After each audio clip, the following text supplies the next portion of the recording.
It is good from time to time to gather as we do this morning in the valley of the shadow of death. Here we gather with loved ones who have gone before us. As a community, yesterday we celebrated the life and marked the death of longtime member Mary Lou Coy, one who loved and was well loved. These moments are, among other things, invitations to look at our own lives, to evaluate whether we're living them as we intend.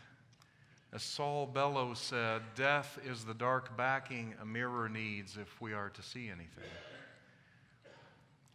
We come to know death as children. One of my earliest memories was Don's death. Don, Sunday after Sunday and Wednesday after Wednesday in our midweek service, played bass guitar at the little church my dad served.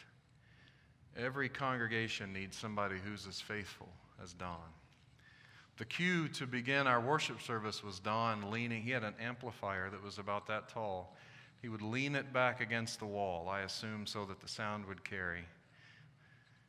Whether the music was somber or raucous, as it often was when a bunch of Pentecostals got together, Don stood there, stiff as a board, pulling the string, plucking the bass line, looking straight ahead. He was quiet and gentle, and that was unusual in our tribe. In the middle of a winter night, our telephone rang. Don had suffered a heart attack and was being taken by ambulance to the medical center. Dad jumped up and threw on some dress clothes and sped to the hospital, but by the time he got there, Don had died.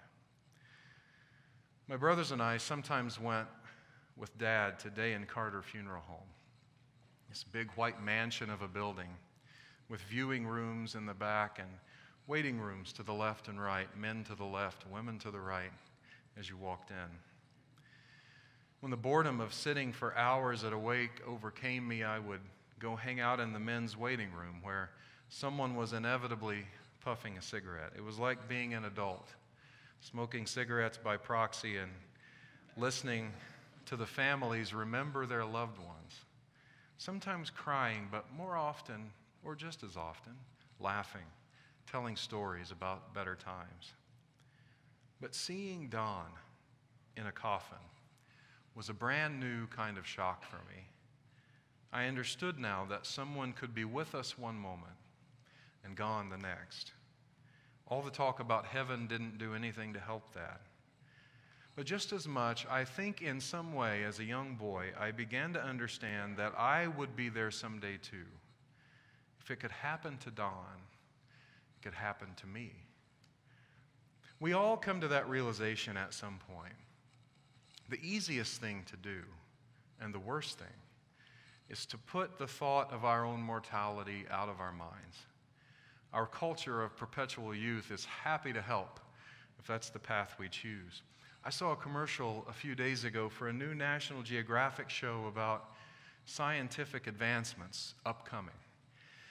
It boasted that we will in the future overcome aging. Our scientists will tell you how.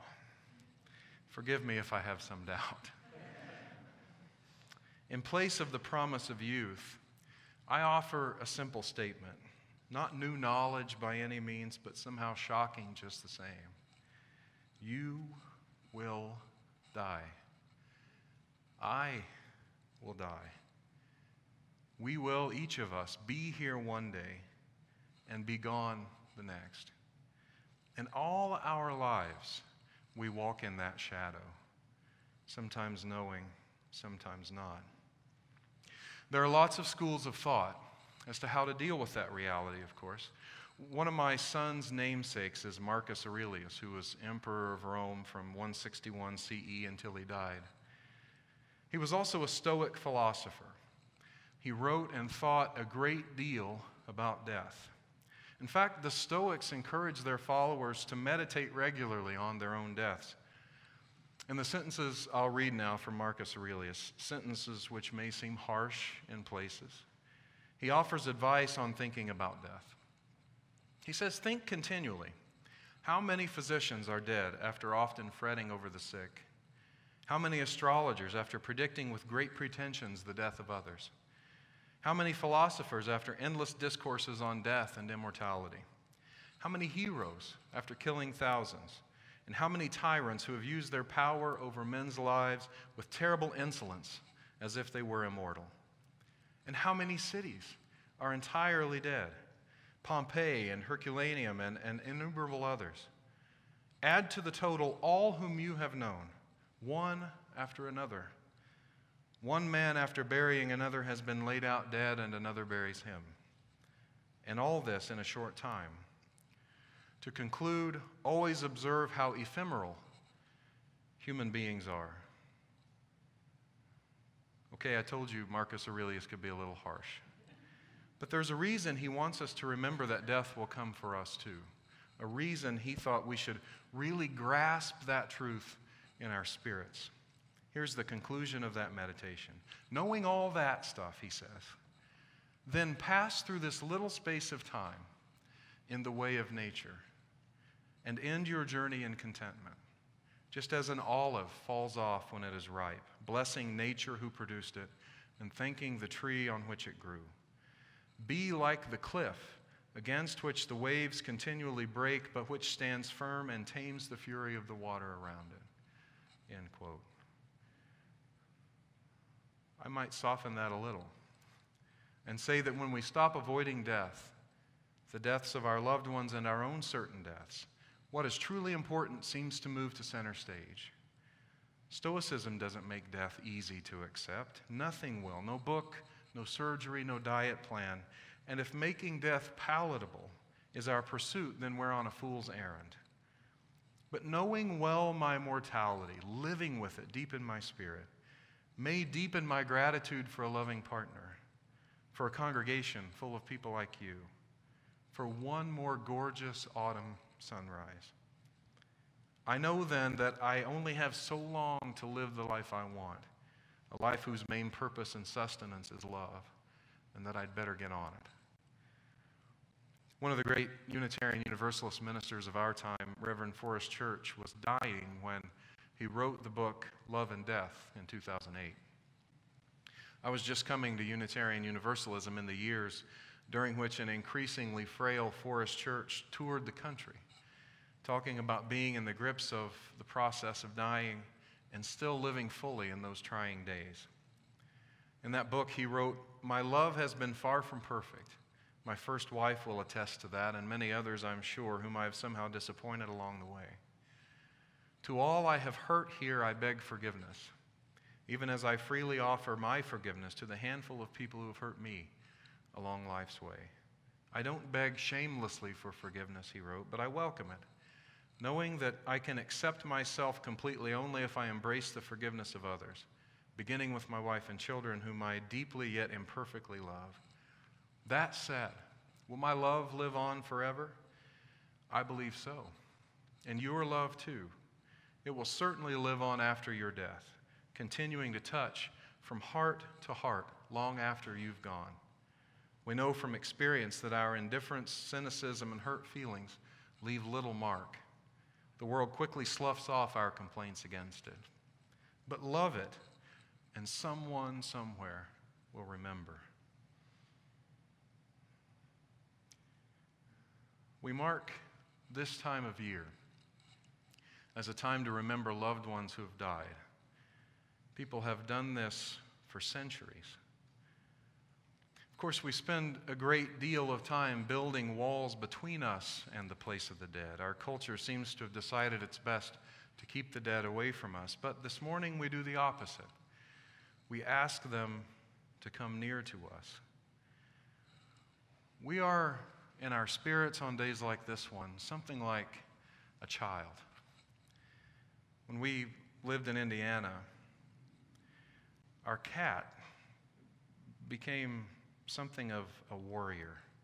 He used to be a very tame inside cat until one day he crept outside, and the next day he came back never to be the same. He has since that day found his way outside to kill birds, mice, a mole, and a chipmunk. Josie, who was then about 4 years old, found the chipmunk and, not being squeamish, began to poke it with her finger. She said, "Daddy, why won't he wake up?"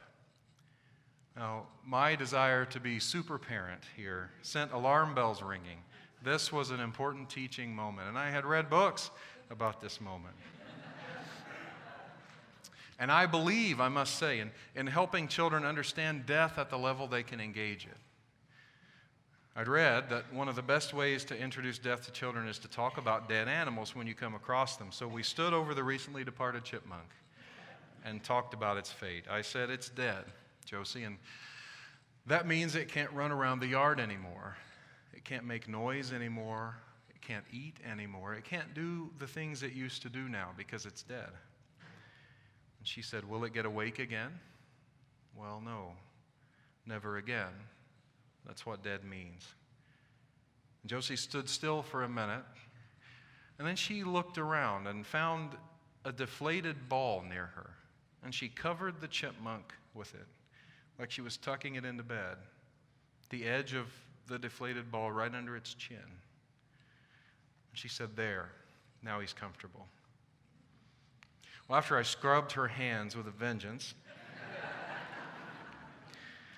I thought for a long time about the act of covering up that little animal. It is a lot like what we do with our loved ones who die. We give them a last kiss. We wash their bodies and prepare them to be seen one last time. Or we scatter their ashes lovingly in a place that they chose. It's as if we're reconnecting to a part of us that is with us from the cradle to the grave, this place in our souls where the dead never completely go away, where they're always alive, moving and creating, speaking and walking the terrain of shadow and mystery. Maybe our departed loved ones visit us from time to time, and maybe they don't. Certainly they visit our dreams and our imaginations. But the fact remains that long after they die, we love them.